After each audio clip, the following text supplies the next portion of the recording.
Raghavendra Panditrao, Raghavendra fertilisers private limited. Gundki गावाचा संबंध माझा जवळजवळ 20 वर्षापासून आहे. म्हणजे तुम्हाला आठवत असेल की ज्योतिबाला एक गोठा होता. त्या गोठ्यातून गुंडकी गावाला 20 वर्ष आम्ही खत सप्लाय करत होतो.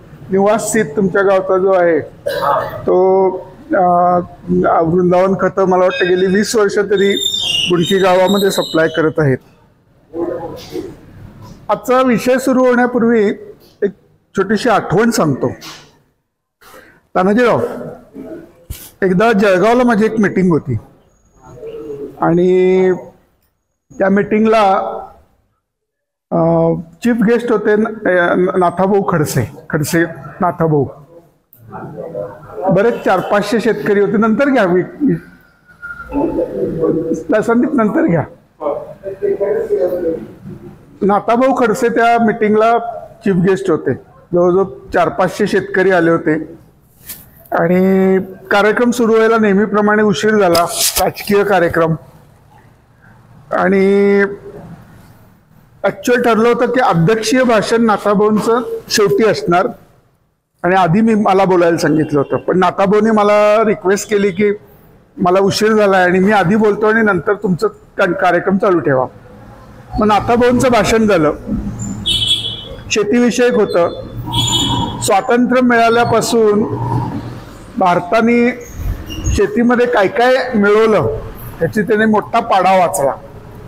की नवीन बियाणं आलं, ड्रीप आलं, इरिगेशन सिस्टीम आल्या, खतं आली, पेस्टिसाइड्स आले, बरंच त्यांनी एक तासभर भारताने काय काय प्रगती केली 75 वर्षात त्याचा पाढा वाचला.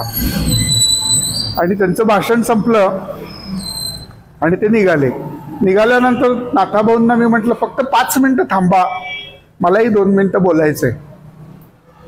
मग त्यांनी 5 मिनिटं थांबले. त्यावेळी मी त्यांना शेतकऱ्यांना सांगितलं किंवा नाथाभाऊंना सांगितलं, भारताला जेव्हा स्वातंत्र्य मिळालं 47 साली, म्हणजे सुमारे 75 वर्षापूर्वी, त्यावेळी आपल्या जमिनींचा सेंद्रिय कर्ब 3% होता सरासरी. आणि 75 वर्षात आम्ही काय मिळवलं तर तो 3%चा सेंद्रिय कर्ब 5% आणला.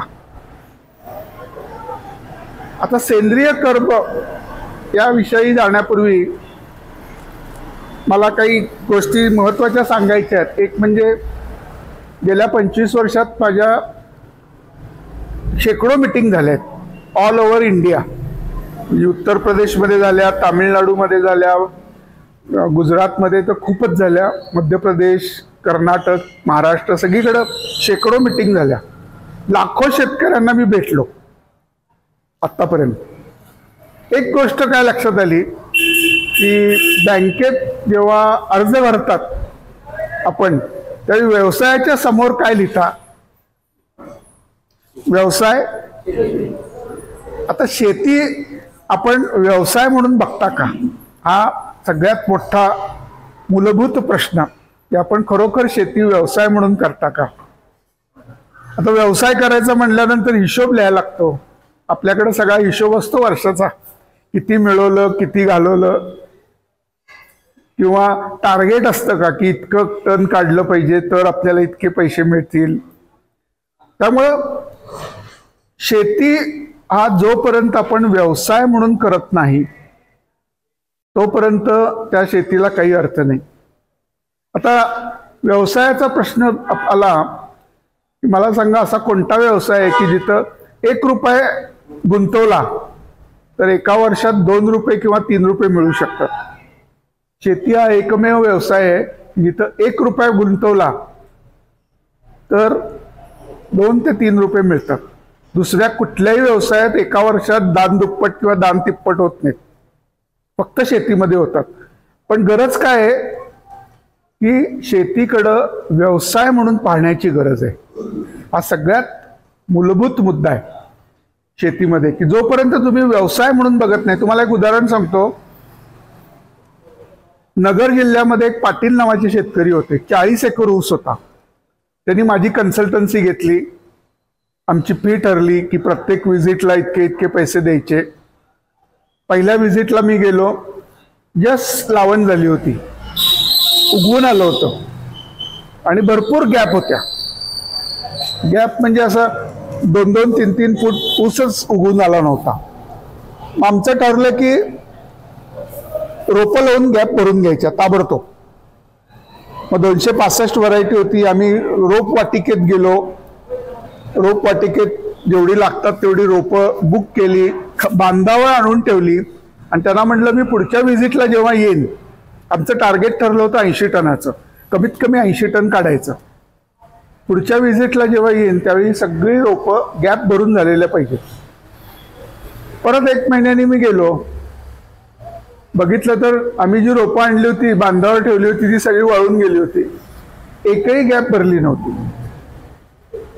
पाटील साहेबांना म्हटलं का हो पाटील साहेब, तेवढ्या गॅप आहेत, आता रिपेअर करायच्या पलीकडे गेला प्लॉट, आता का केलं नाही तुम्ही? म्हटलं काय ते म्हणे मध्ये जे आंदोलन सुरू होतं त्या आंदोलनात मी फार बिझी होतो, त्यामुळे शेतीकडे दुर्लक्ष झालं. असं दुर्लक्ष झालं तर व्यवसाय शेती होऊ शकत नाही. शेतीमध्ये जी गोष्ट ज्यावेळी करायला पाहिजे त्यावेळी केलीच पाहिजे. हा व्यवसाय म्हणून बघितलं तरच तुम्हाला त्यातून 4 पैसे मिळतील आणि सरकारवर कर्जमुळात माफीसाठी अवलंबून राहावं लागणार नाही. आणि ऊस शेती म्हणजे सरकारी नोकरी आहे. कारखान्याचा दर तुम्हाला आत्ताच माहिती आहे की हा कारखाना इतके रुपये देणार, त्यामुळं फिक्स इन्कम आहे. जसं केळी किंवा इतर पिकांसारखं खालीवर होत नाही, एवढे पैसे आपल्याला मिळणार आहेत आधीच माहिती आहे. आता फक्त सरकारी नोकरी करताना चपराशी म्हणून करायची का ऑफिसर म्हणून करायची हे तुमच्या हातात आहे. म्हणजे 35-40 टन उत्पादन घ्यायचं का 80 टनाच्या वर जायचं. 60 टनाच्या खाली उत्पादन असेल तर ऊसाची शेतीच करू नका. कमीत कमी 60 टन हे उत्पादन मिळालंच पाहिजे. यासाठी सगळ्यात महत्वाचा भाग कुठे येतो तर आपली जमीन. तुम्हाला तुमची जमीन माहिती आहे का? पहिला बेसिक साधा प्रश्न, ज्या जमिनीतून तुमची उपजीविका चालते, घर चालतं, पैसे मिळतात, ती जमीन तुम्हाला माहिती आहे का? कुणी कुणी इथं माती परीक्षण केलंय? 40 मध्ये 2 हात फक्त वर झाले. जमीनच माहित नाही. अगदी त्याच्याहून सोपा प्रश्न, तुमची जमीन जिवंत आहे का मृत आहे? जिवंत आहे का मेलेली आहे?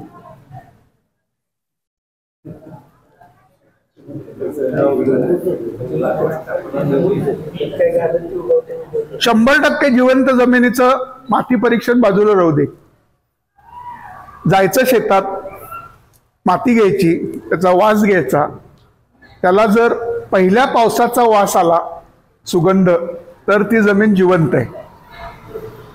आता परिस्थिती अशी आहे की तुमची जमीन 90% मेलेली आहे. जिवंत आणि मेलेली जमीन यातला फरक काय? ज्या जमिनीमध्ये सूक्ष्म जीवाणूंची संख्या भरपूर ती जमीन जिवंत. सूक्ष्म जीवाणूंची संख्या भरपूर म्हणल्यावर माती परीक्षणामध्ये जो सेंद्रिय कर्ब असतो, ऑर्गॅनिक कार्बन, तो जास्त म्हणजे सूक्ष्म जीवाणू जास्त.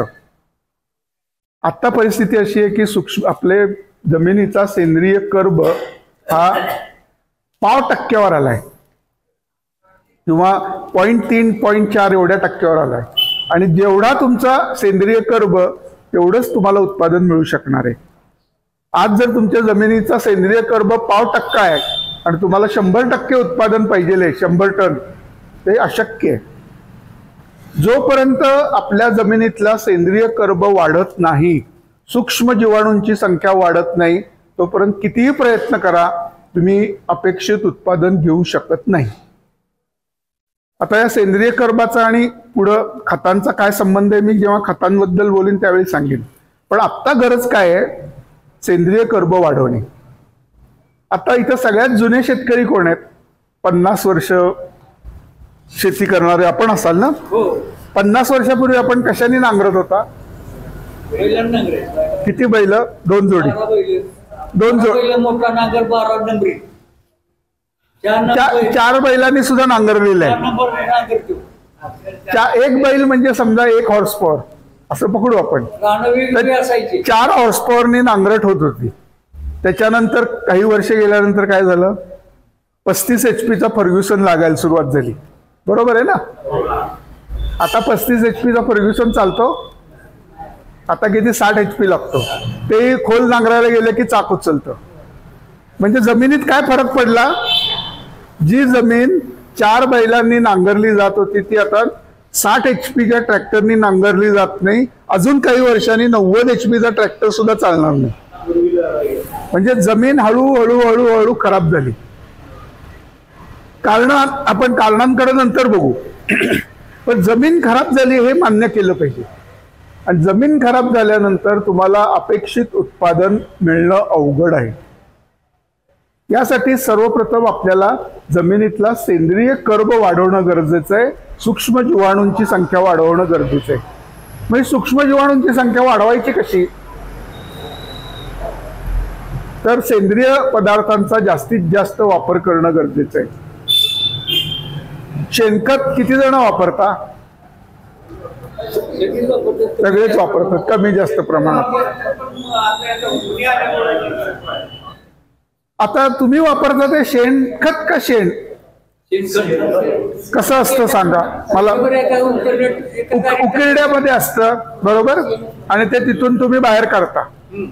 आता 1 वर्ष जर उकिरड्यात खत आहे ते बाहेर काढल्यानंतर थंडगार असेल ना, थंड असते.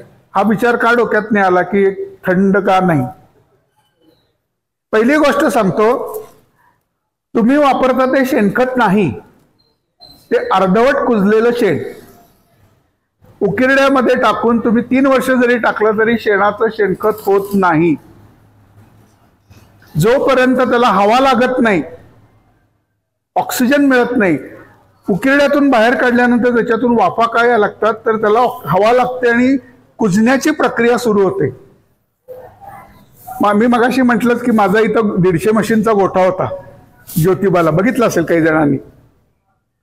मलाही सुरुवातीला प्रॉब्लेम हाच होता की शेणाचं शेणखत करायचं कसं. मी त्यावेळी शेतीमध्ये मला काही ज्ञान नव्हतं. मी 25 वर्षापूर्वीची गोष्ट सांगतोय.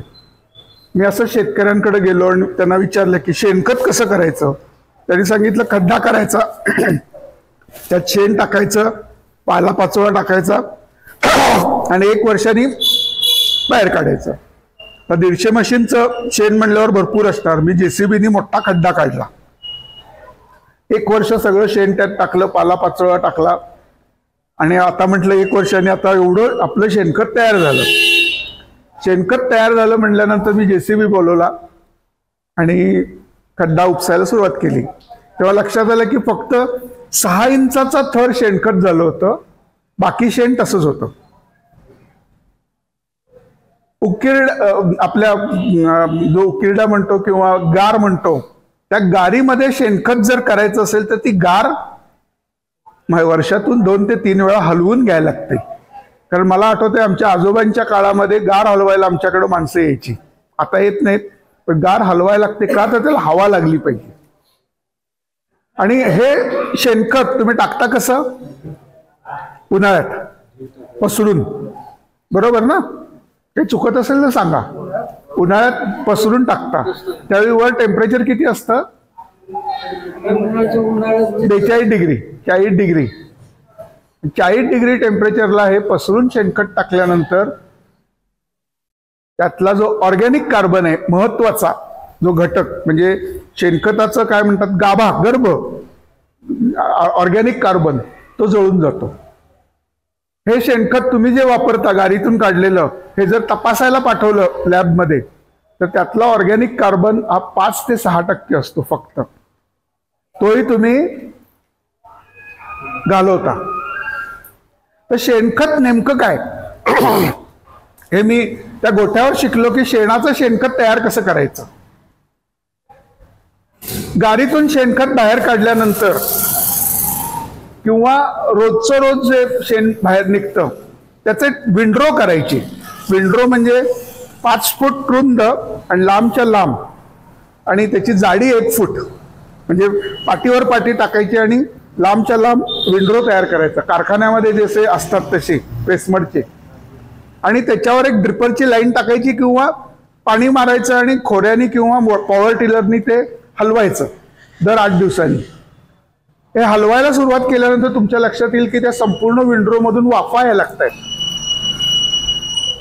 साधारण 3 आठवडे हे केलं म्हणजे 3 ते 4 वेळा हलवलं आणि पाणी मारलं की तुमच्या साधारण लक्षात येईल की त्या शेणाचा रंग बदलायला सुरुवात होते. जे हिरवं असतं पिवळट असतं ते काळं व्हायला लागतं आणि त्याचा जो घाण वास येत असतो तो वास पूर्ण जातो आणि त्याला पहिल्या पावसाचा वास यायला सुरुवात होते. जेव्हा त्याला पहिल्या पावसाचा वास यायला सुरुवात होते तेव्हा समजायचं आपलं शेणखत तयार झालं. हे शेणखत काडी कचरा वाळू चाळायच्या चाळीने चाळायचं आणि पोती भरून ठेवायची. हे शेणखत जर लॅबला तपासायला दिलं तुम्ही कुठल्याही प्रयोगशाळेत तर ज्या शेणखताचा पूर्वी 5 ते 6% ऑर्गॅनिक कार्बन होता तो या पूर्णपणे कुजलेल्या चहाच्या पावडर सारख्या दिसणाऱ्या शेणखताचा ऑर्गॅनिक कार्बन असतो 25%. 5%वरून तो 25%पर्यंत वाढतो. आणि ऊस लावायच्या आधी सरीमध्ये जर हे शेणखत टाकलं जिथं मुळांची वाढ होणार आहे तिथं हे जर शेणखत टाकलं तर त्या भागातली म्हणजे ही इस्रायलियन टेक्नॉलॉजी झाली. आता तर ऑर्गॅनिक कार्बन लिक्विड फॉर्म मध्ये मिळायला लागलाय की रूट झोनला ऑर्गॅनिक कार्बन वाढवायचा. तर हे शेणखत जर तुम्ही सरीमध्ये टाकलं तर ऑर्गॅनिक कार्बन तिथला वाढतो मुळाजवळ आणि ऊसाची वाढ होण्यास खूप फायदा होतो. तर शेणखताचा अशा प्रकारे वापर करणं खूप गरजेचं आहे. आत्ता ज्या प्रकारे तुम्ही करता ते चुकीचं आहे. ते हुमणी 100% येणार, बुरशीजन्य आजार 100% येणार, तण भरपूर येणार कारण हे गाडीतून टाकलं गेलेलं अर्धवट कुजलेलं शेण. तेव्हा बेसिक म्हणजे शेण आणि शेणखतातला फरक समजून घेणं खूप गरजेचं आहे. हा झाला भाग 1 की जमिनीतला सेंद्रिय कर्ब वाढवण्यासाठी शेणखताचा सर्वाधिक उपाय वापर करणे. शेणखत विकत घेणं खूप महाग पडतं. याच्या पुढं एक लक्षात ठेवा, जमीन जर सुधारायची असेल, तुमच्या वाडवडिलांनी तुम्हाला सुपीक जमीन ताब्यात दिली, आता तुमचं नैतिक कर्तव्य आहे की तुम्ही तुमच्या पुढच्या पिढीला सुद्धा सुपीक जमीन ताब्यात दिली पाहिजे. pH वाढलेली आणि ऑर्गॅनिक कार्बन कमी झालेली जमीन देऊन काहीही उपयोग नाही. तर सेंद्रिय कर्ब वाढवण्यासाठी दुसरा भाग की आंतरपीक म्हणून ताग आणि ढेंचा घ्यायचा. जेव्हा तुम्ही ऊस लावता तेव्हा सरीच्या मध्ये ताग आणि ढेंचा टाकायचा आंतरपीक म्हणून आणि बाळबांधणीच्या वेळी ताग आणि ढेंचा जमिनीत गाडायचा. याच्यामुळं खूप मोठ्या प्रमाणे तुमचा जमिनीतला सेंद्रिय कर्ब वाढू शकतो. याचं एक उदाहरण सांगतो. माळेगाव साखर कारखाना बारामतीचा, इथं दीक्षित म्हणून केन डेव्हलपमेंट ऑफिसर होते आणि आम्ही तिथं आमचं ऊसाचं लेक्चर दिलं. तर त्यांनी सांगितलं की तुम्ही बोलताय खूप, आम्हाला करून दाखवा. म्हणून त्यांनी आम्हाला 5 एकर रान दिलं आणि सांगितलं तुमच्या पद्धतीने करा आणि 100 टन आणून दाखवा. आम्ही चॅलेंज ऍक्सेप्ट केलं. जमिनीचं माती परीक्षण केलं त्यावेळी त्यांना दिलं ऑर्गॅनिक कार्बन होता 0.2. तर 0.2 जमिनीमध्ये 100 टन उत्पादन काढायचं म्हणजे खूप अवघड होतं. त्यावेळी आम्ही तिथं ताग आणि ढेंचा आंतरपीक घेतलं. त्याला 19-19-19च्या फवारण्या घेतल्या. ताग आणि ढेंचाला वेगळी खतं टाकली, पुरुषबळ उंचीनी वाढवला आणि जमिनीत गाडला. दुर्दैवाने आम्ही 100 टनाला पोचलो नाही पण 95 टनापर्यंत पोचलो होतो. म्हणजे आंतरपीक घेतल्यानंतर तुमच्या जमिनीतला सेंद्रिय कर्ब वाढतो. सेंद्रिय कर्ब वाढल्यानंतर आपण खतं टाकतो ती सगळी उचलली जातात. तेव्हा शेणखताचा वापर आंतरपीक करून हिरवळीची खतं करणं हे जमिनीचं आरोग्य वाढवण्यासाठी खूप महत्वाचं आहे. तिसरी गोष्ट, आपल्या कारखान्याला प्रेसमड कंपोस्ट मिळतं. तुम्ही जिथं 700 रुपये 1000 रुपये टनानी तुम्हाला सगळ्यांनाच मिळत असेल, तुम्ही वापरतही असता. कारखाने प्रेसमड कंपोस्ट वापरा म्हणून सांगतात पण कसं वापरायचं सांगत नाही. आम्ही आता काय करतो, प्रेसमड कंपोस्ट आणतो 10-10, 20-20, 30-30 टन आणि आल्या आल्या जमिनीत वर पसरून ठेवतो, बरोबर आहे ना, आल्या आल्या जमिनीवर टाकून देतो. एक गोष्ट म्हणजे कारखान्यामध्ये कुठलाही असू दे, कंपोस्ट हे पूर्ण कंपोस्ट झालेलं नसतं, अर्धवट झालेलं असतं. आणि या प्रेसमडमध्ये वॅक्स, ज्याला मेण म्हणतात, त्या मेणाचं प्रमाण फार असतं. तुम्ही सलग 2-3 वर्ष जर असं प्रेसमड कंपोस्ट वापरलं तर मेणाचा थर जमिनीत तयार होतो आणि पाण्याचा निचरा होत नाही. प्रेसमड कंपोस्ट चांगलं खत आहे का? अतिशय उत्कृष्ट खत आहे. पण ते वापरायचं कसं? भरपूर घ्या. साधारण डिसेंबर महिन्यापासून मिळायला सुरुवात होते ते एप्रिल महिन्यापर्यंत मिळतं, डिसेंबर ते मे. जितकं घेता येईल तेवढं घ्या. एकरी 20 टन घ्या, 30 टन घ्या, पण जमिनीवर टाकू नका. आणून बांधावर ठेवा, बांधावर ढीग मारून ठेवा. जेव्हा ते पाऊस खातं पावसाळ्याचा, तेव्हा त्याची कुजण्याची प्रक्रिया पावसाळ्यात पूर्ण होते. एवढा ढीग असेल जर तुम्ही टाकलेला तर तो दिवाळीच्या सुमारास एवढा खाली जातो. पण ते पूर्ण कुजलेलं असतं आणि त्याच्यात जे मेण असतं त्या मेणाचं पूर्ण विघटन होतं. आणि त्याच्यानंतर दिवाळीच्या सुमारास जर तुम्ही कंपोस्ट ते वापरलं तर जमिनीतला सेंद्रिय कर्ब वाढण्यासाठी त्याचा खूप फायदा होतो. तेव्हा जमिनीचा सेंद्रिय कर्ब वाढवायचा असेल तर सगळ्यात महत्त्वाचं म्हणजे मी सांगितलं तसं शेणखताचा योग्य वापर, दुसरी गोष्ट हिरवळीची खतं, आणि तिसरी गोष्ट प्रेसमड कंपोस्टचा मोठ्या प्रमाणावर वापर. या 3 गोष्टी केल्या तर जमिनीचा सेंद्रिय कर्ब हळूहळू वाढायला लागतो. ही एक तपश्चर्या आहे, एका वर्षात होणार नाही. सलग 3-4 वर्ष ठेवलं, कायम पाचट आपण न जाता कुजवलं आणि या गोष्टी केल्या तर जमिनीचा सेंद्रिय कर्ब वाढायला खूप मदत होते. आता जमिनीचा सेंद्रिय कर्ब वाढणं का गरजेचं आहे? आपण आता खत व्यवस्थापनावर येऊ. म्हणजे तुम्हाला लक्षात येईल मी जमिनीचा सेंद्रिय कर्ब एवढं का बोललो. खत व्यवस्थापन मध्ये साधारण तुम्ही कुठली खतं वापरता?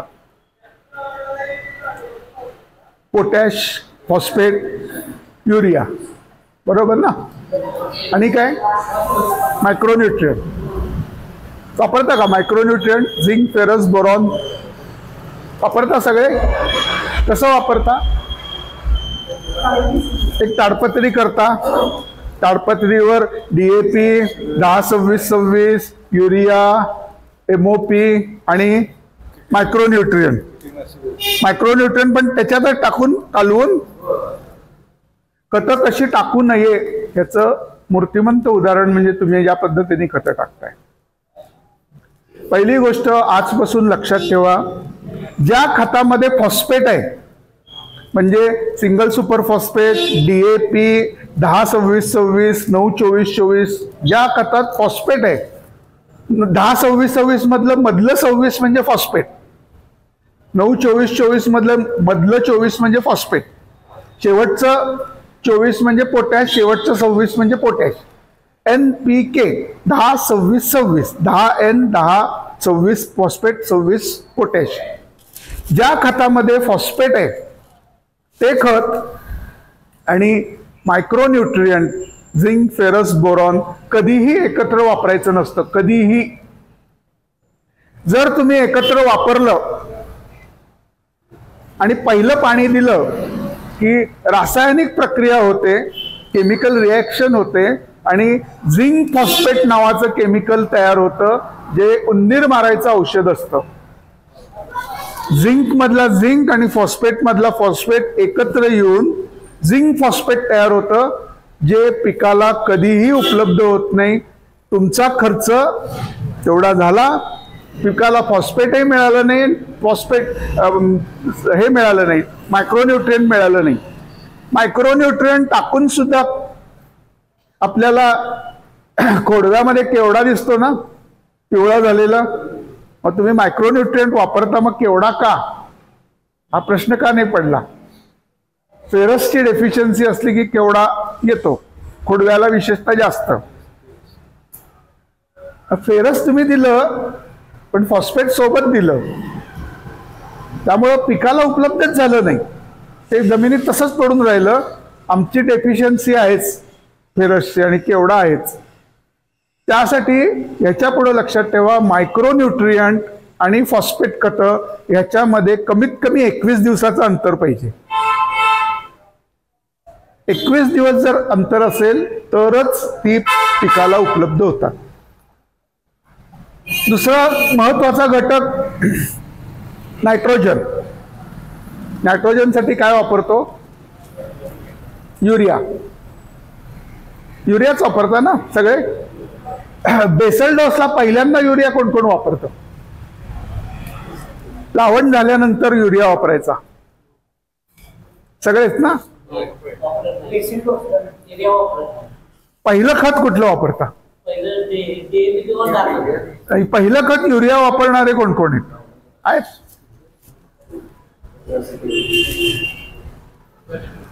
सुरुवातीलाच युरिया वापरणारे बरेच जण आहेत. पहिली गोष्ट लक्षात ठेवा, युरिया पहिले 60 दिवस वापरायचा नाही. पहिले 60 दिवस युरिया वापरायचा नाही. कारण जर युरिया आधी वापरला तर जेटाकोंब मोठा होतो आणि फुटवे मार खातात.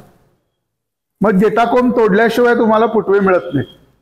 तेव्हा पहिले 60 दिवस युरिया वापरायचा नाही. 60 दिवसानंतर पहिला युरियाचा डोस करायचा. दुसरं महत्वाचं खत कुठलं? युरियाची अजून एक गंमत सांगतो. माझे वडील पोलीस डिपार्टमेंटमध्ये होते, DSP म्हणून रिटायर झाले. आणि माझं लहानपण संपूर्ण पोलीस स्टेशनमध्येच गेलं की वडिलांबरोबर वेगवेगळ्या पोलीस स्टेशनला भेट द्यायची. तिथं आरोपींकडून गुन्हा कसा कबूल करायचा याच्या वेगवेगळ्या ट्रिक चालायच्या. म्हणजे टायरमध्ये घालून मारणं वगैरे ते सगळं वेगळं झालं.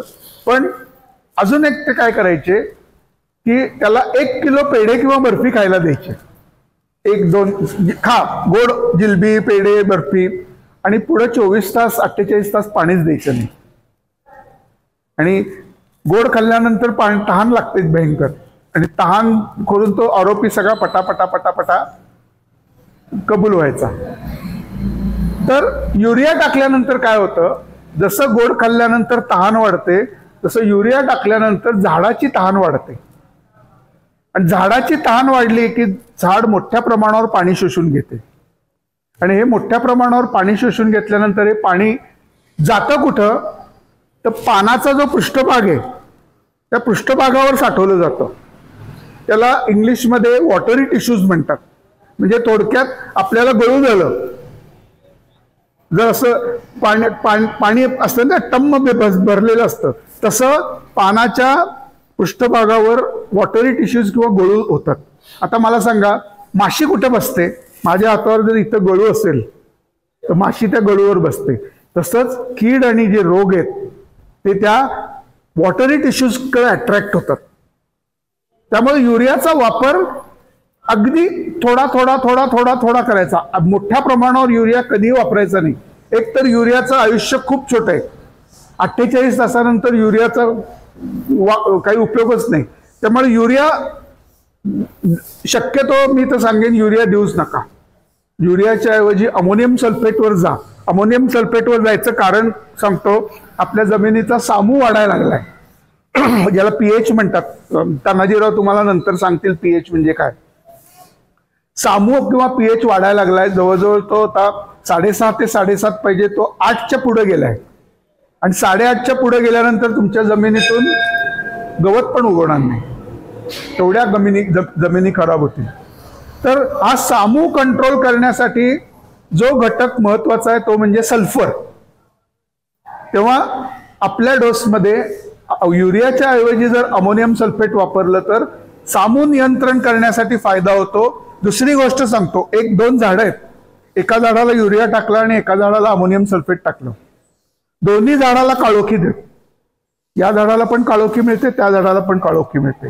युरियाची जी काळोखी असते ती पोपटी रंगाची असते आणि अमोनियम सल्फेटची जी काळोखी असते ते गडद हिरव्या रंगाची असते.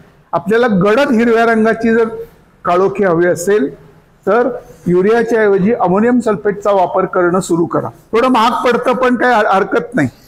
जमिनीसाठी आपण तेवढा खर्च करायला हरकत नाही. अमोनियम सल्फेट मधला नायट्रोजन हळूहळू मिळतो, जसा लागेल तसा मिळतो. युरियातला टाकला की संपून जातो, तसा नाही. अमोनियम सल्फेट मधला नायट्रोजन हळूहळू हळूहळू मिळतो.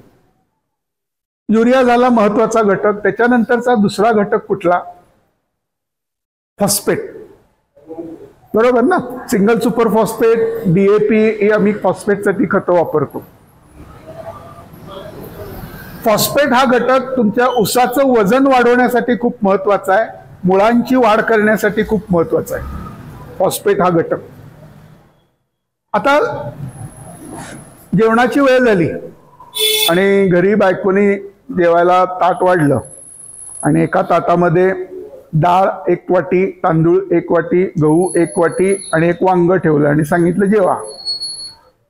जेवू शकतो आपण, किंवा उद्या श्रावण संपल्यानंतर पाव किलो चिकन कापलेलं आणून ताटात ठेवलं आणि खायला सांगितलं. नाही खाऊ शकत. का? त्याचा स्वयंपाक व्हायला लागतो. बरोबर आहे ना? जोपर्यंत स्वयंपाक होत नाही तोपर्यंत आपल्याला खाता येत नाही. फॉस्फेटचं पण तसंच आहे. फॉस्फेटचा जोपर्यंत स्वयंपाक होत नाही, त्याला आपण शास्त्रीय भाषेत विघटन हा शब्द वापरू. जोपर्यंत विघटन होत नाही तोपर्यंत स्फुरत पिकाला उपलब्ध होत नाही. असं कधीही होत नाही की आज DAP टाकले, सिंगल सुपर फॉस्फेट टाकले, पाणी दिलं आणि मुळा वाटे शोषलं गेलं खत. असं कधीही होत नाही. त्या खतांचा स्वयंपाक व्हायला लागतो, विघटन व्हावं लागतं. आणि विघटन कोण करतं? जमिनीत असणारे सूक्ष्म जीवाणू. म्हणजे जमिनीत जर सूक्ष्म जीवाणू असतील, सेंद्रिय कर्ब असेल तरच विघटन होतं, अन्यथा विघटन होत नाही. आणि आम्ही जो DAP देतो, समजा 10,000 रुपयाचा DAP वापरला तर पिकाने किती घेतला तर फक्त 2,000 रुपयाचा. 8,000 तर तसाच पडू नये. कोडवा काढताना टाकलेली खतं दिसतात, डोळ्याला दिसतात ना, तशीच पडू नये. मग तुम्ही व्यावसायिक म्हणून शेती काय करता? व्यवसाय म्हणून शेती करायचं असेल तर मी 20,000 रुपयाचं खत टाकलं तर शेताने तुमच्या पिकाने 20,000 रुपयाचं खत उचललं पाहिजे. ही व्यावसायिक दृष्टिकोन. आत्ता काय होतंय, 20,000ची खतं टाकली तर उचलली जात आहेत फक्त 3-4 हजाराची. 17,000 आमचे वाया गेले, लॉस. काय उत्पादन, फायदा काय मिळणार? तर हे विघटन. आता स्फुरत कसा उपलब्ध, थोडंसं टेक्निकल बोलणार आहे मी, अगदी सोप्या भाषेत सांगतो. एक गाव आहे, त्या गावात माळ घालणाऱ्या लोकांची संख्या अगदी कमी आहे, बोटावर मोजण्याएवढी. आणि बाकीच्यांची संख्या कशी आहे तर सगळे गुत्त्यावर जाणारे. हे गाव आहे. तसं आमची जमीन आहे. त्या जमिनीत ऑर्गॅनिक कार्बन म्हणजे माळ घालणारे लोक फार छोटे आहेत, कमी आहेत. आणि क्षार, कॅल्शियम भरपूर आहे, गुत्त्यावर जाणारे. ही आजची परिस्थिती जमिनीची. स्फुरत जेव्हा विघटित होतो तेव्हा तो माळकरी लोकांशी जेव्हा त्याची संगत होते तेव्हाच तो पिकाला उचलता येतो. जेव्हा ऑर्गॅनिक कार्बनच्या तो संबंधी जवळ जातो तेव्हाच पिकाला उचलता येतो. आत्ता काय होतंय, त्याला संगत लागतीये गुत्त्यावर जाणाऱ्यांची, कॅल्शियमची, क्षाराची, आणि तो तसाच पडून राहतो, जो कधीच मिळत नाही. यासाठी जमिनीतले आपले सूक्ष्म जीवाणू आणि ऑर्गॅनिक कार्बन जोपर्यंत वाढत नाही तोपर्यंत आपल्या खतं टाकलीत त्याचा तुम्हाला काहीही फायदा होणार नाही किंवा ती उचलली जाणार नाही. आणि स्फुरत, दुसरी महत्वाची गोष्ट, बेसल डोस खूप महत्वाचा आहे. मला अजूनही समजत नाही की तुम्ही ऊस उगवून आल्यानंतर का खतं टाकता. ऊस लावताना का नाही खतं टाकत? ऊस लावताना खतं टाकणं खूप गरजेचं आहे. कारण डोळ्यातून जे पहिल्यांदा मुळं बाहेर येतात आणि मग कोंब बाहेर येतो. ही मुळं बाहेर येण्यासाठी फॉस्फरस जर जमिनीत असेल, फॉस्फरस जर पिकाला दिला असेल तरच आपल्याला उगवण चांगली मिळते, अन्यथा उगवण चांगली मिळत नाही. आपण काय करतो, पोराला जन्माला घालतो, सुरुवातीला उपाशी ठेवतो, ते अशक्त राहिलं, आजारी पडलं की त्याला खतं देतो, खायला घालतो. तसं नाही. हे मूल निरोगी यावं, ऊस चांगला यावा, यासाठी बेसल डोस घालणं खूप महत्वाचं आहे. तर फॉस्फेटचं मी सांगितलं काय होतं की 20%च मिळतो. तिसरा महत्वाचा घटक पोटॅश. पोटॅश कशातून देता? एमओपी, बरोबर आहे ना? पांढरं पोटॅशच्या माध्यमातून एमओपी देतो. आता हे पोटॅश समजा एक मी 100 लिटरचं बॅरल आणलं आणि पाणी भरलं 100 लिटर आणि त्यात पोटॅश ओतलं तर 100 लिटरमध्ये 35 किलो एमओपी विरघळलं जातं. पटकन विरघळतं, नुसतं एकदा फिरवलं की ते विरघळतं. म्हणजे थोडक्यात पोटॅश हे पाण्यात विरघळणारं खत आहे, पटकन विरघळणारं खत आहे, बरोबर. आज जर पोटॅश टाकलं तर त्याचं विघटन कधी होतं? म्हणजे सूक्ष्म जीवाणूंच्या संगीत त्याचं विघटन व्हायला 45 दिवस लागतात. म्हणजे आज पोटॅश झालं तर ते उद्या लागू होत नाही, 45 दिवसांनी लागू होतं. विघटन व्हायला कालावधी 45. आणि जर तुमच्या जमिनीचा सामू जास्त असेल तर 60 दिवस पण लागू शकतात विघटन व्हायला. आता या 45 ते 60 दिवसात आम्ही पाण्याच्या पाळ्या किती देतो?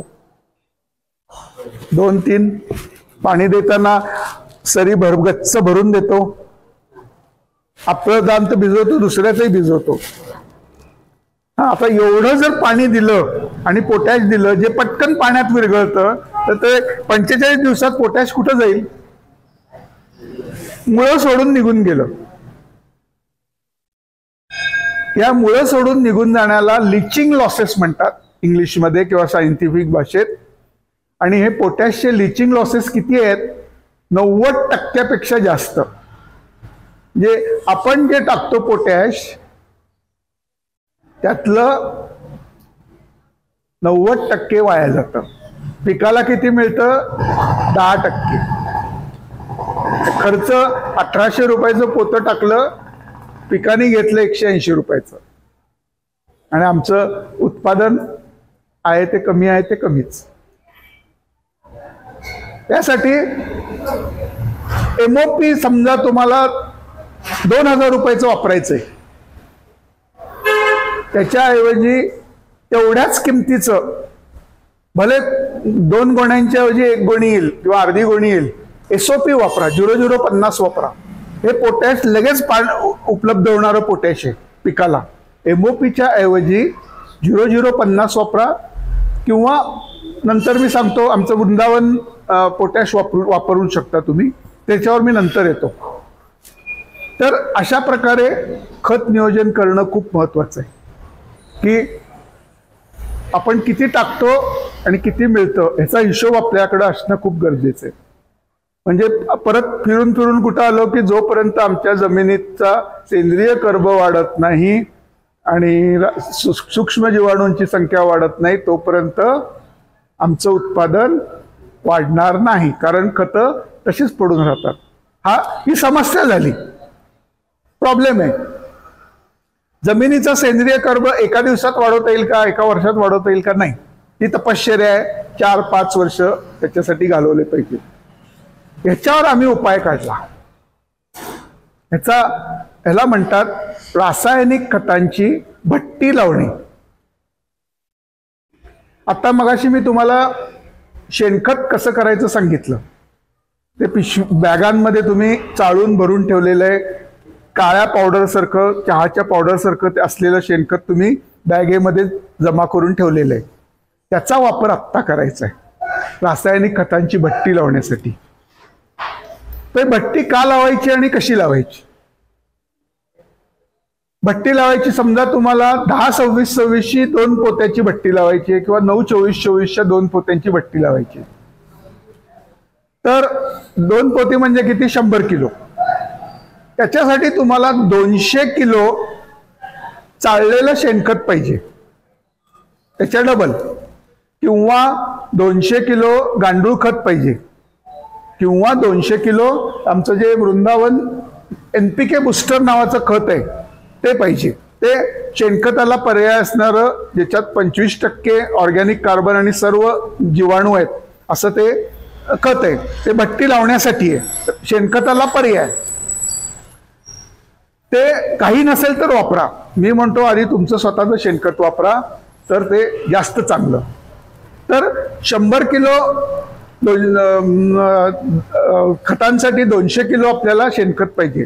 त्यातलं 100 किलो शेणखत, निम्म शेणखत जमिनीवर पसरून घ्या, स्वच्छ जमिनीवर पसरून घेतल्यानंतर तुमची 10-26-26 पोती उघडा आणि त्या पसरलेल्या शेणखतावर पसरून घ्या आणि परत राहिलेलं जे 100 किलो शेणखत आहे त्या 10-26-26 वर टाका. म्हणजे शेणखत 10-26-26 शेणखत आणि सिमेंट वाळूचा माल जसा आपण कालवतो तसं ते कालवायचं आणि स्प्रे पंपने त्याच्यावर पाणी मारायचं. चिखल करायचं नाही, वापसा ठेवायचा. चिखल आणि वापसामधला फरक माहितीये तुम्हाला, त्याचा गोळा होता कामा नये. मग त्याच्यात तुम्ही गुळाचं पाणी टाका, जीवामृत टाका किंवा ताक टाका. तुमच्याकडे जर बॅक्टेरिया किंवा जैविक खतं असतील तर ती टाका. टाकल्याने फायदाच होतो. ते हलवायचं आणि झाकून ठेवायचं किंवा ज्या पोत्यातून तुम्ही काढलंय त्या पोत्यात परत भरायचं आणि पोती सावलीला ठेवायची. ते खत तुम्ही वापरायचं 2 ते 3 आठवड्यानंतर. तिसऱ्या किंवा चौथ्या दिवशी जो DAP किंवा 10-26-26 त्या खतात टाकलाय तो दिसायचाच बंद होतो.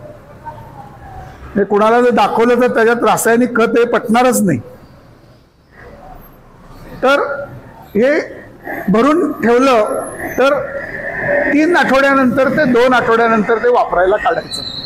तर 2 आठवड्यात काय होतं, खतांचा स्वयंपाक जो सध्या आमच्या जमिनीत होत नाहीये, सेंद्रिय कर्ब नसल्यामुळं किंवा सूक्ष्म जीवाणू नसल्यामुळं, तो स्वयंपाक आम्ही बाहेर करून घेतोय. म्हणजे त्या स्फुरदच्या आणि कॅल्शियम किंवा क्षारांच्या मध्ये माळकऱ्यांची भिंत तयार झालेली आहे. 100% नाही, 80 ते 90% लागू होतील. जी आता 20% लागू होत आहेत त्याच्याऐवजी ती 80 ते 90% लागू होतील. 20,000ची आम्ही जर खतं टाकली तर 18,000ची पिकाला मिळत आहेत, जी 1,800 रुपयाची किंवा 2,000 रुपयाची मिळत होती.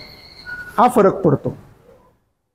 भट्टी लावल्यानंतर जर भट्टी न लावता खतं टाकली आणि भट्टी लावलेली खतं टाकली, 2 वेगवेगळ्या एकाच 2 एकरचे प्लॉट असतील, निम्म्या एकरला भट्टी लावून खतं टाकली, निम्म्याला नाही टाकली, तर 1.5 फरक तुम्हाला डोळ्यांनी दिसू शकतो. 1.5. कारण पिकाला खतं मिळाली. सूक्ष्म जीवाणूंची भट्टी वेगळी लावायची, एकत्र लावायची नाही. झिंक, फेरस, बोरॉन हे समजा 10 किलो घेतलं तर 30 किलो शेणखतामध्ये त्याची वेगळी भट्टी लावायची. वापरताना एकत्र वापरलं तर हरकत नाही, कारण आता ते चिलेटेड झालंय. चिलेटेडला मराठीमध्ये आवरण म्हणतात. आता त्या खतांना तुमच्या सेंद्रिय खतांचं आवरण झालंय. रासायनिक खतांचं रूपांतर आम्ही सेंद्रिय खतांमध्ये केलं, जी पिकाला पूर्णपणे उपलब्ध होतात. भट्टी लावून जर तुम्ही खतांचं नियोजन केलं तर जो ऊस तुमचा 1.5 किलोचा होतोय तोच ऊस 2.5 किलोचा होऊ शकतो. ऊसांची संख्या दवंग साहेब सांगतील तुम्हाला, त्याच्यावर मी आता बोलत नाही. ऊसांची संख्या किती ठेवायची, म्हणजे ऊसांची संख्या जर 40,000 ठेवली आणि तुमचा 2.5 किलोचा ऊस तुम्ही जर करू शकला तर 100 टन उत्पादन सहज शक्य आहे. त्यामुळे ऊसामध्ये 2 महत्वाचे भाग आहेत. एक 40,000 संख्या आणि दुसरं ऊसाचं वजन. ऊसाचं वजन वाढवण्यासाठी काय करायला लागतंय मी तुम्हाला आता सांगितलं की भट्टी लावून खतं दिली तर नंतर प्रश्न नंतर विचारू. कशात? भट्टीत. पाण्याचं व्यवस्थापन ते सांगणार आहेत. पाण्याचं प्रमाण तुम्ही विचारलं ना, पहिले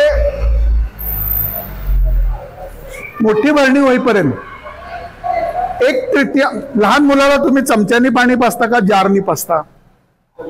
का जारनी पाजा ना. ऊसाच्या पिकाला तुम्ही चमच्यानी पाजत नाही, जारनी पाजता. 1/3 सरी भरेल इतकंच पाणी द्यायचं पहिले 3 महिने. मग पाण्याचं प्रमाण तुम्ही जशी मोठी भरणी होईल तसं वाढवू शकता. तुम्हाला पाणी पिकाला द्यायचंय, जमिनीला नाही. आपण जमिनीला पाणी देतो, पिकाला देत नाही. हा मोठा फरक आहे. तुमची पाण्याचं जर तुम्हाला नियोजन सांगायचं झालं, तुमच्या जर जमिनीमध्ये दर महिन्याला पाण्याची पाळी असेल तर तुम्ही 40 टनाच्या वर जाऊ शकत नाही. हीच जर पाण्याची पाणी 15 दिवसांनी पाळी असेल तर तुम्ही 40-50 टनापर्यंत जाऊ शकता. हीच 8 दिवसावर असेल तर तुम्ही 60 टनाच्या वर जाऊ शकता.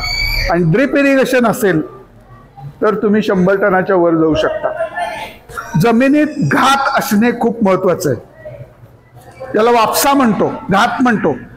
वापसा म्हणजे काय की जमिनीमध्ये 50% ऑक्सिजन हवा आणि 50% पाणी, या कंडिशनला वापसा कंडिशन म्हणतात. आणि जमिनीत आपल्या कोणत्याही पिकांची वाढ, मुळांची वाढ किंवा पिकांची वाढ ही वापसा असतानाच होते.